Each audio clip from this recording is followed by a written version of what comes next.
मैं जानती हूँ कि तुम ऐसे आदमी हो जो अपनी कमजोरियों से धोखा खाकर बैठा है, क्योंकि मैं जिस अली को जानती थी तुम वो अली नहीं। माना मैं तुम्हारा मुजरिम हूँ, जो तुमने किया उसके लिए तुम भी मुजरिम हो। नूर, वो शिफ्ट हो गई है। आप फॉलो कर रहे हैं उसको? आजकल कुछ ऐसे काम कर रहा हूँ जो शायद मुझे सेफ नहीं देते। अगर आप जो कुछ कर रहे हैं आपको अजीब लग रहा है, तो ये सब कुछ आपके साथ मुसलसल होता ही रहेगा, क्योंकि मोहब्बत ऐसे ही होती है। मुझे इस बात पर पूरा यकीन है कि नूर को बहुत जल्द आपकी जरूरत पड़ने वाली है।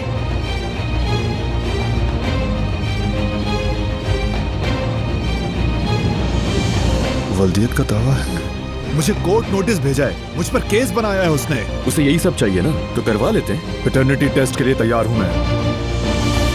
ये मोहब्बत बदुआ बन गई है।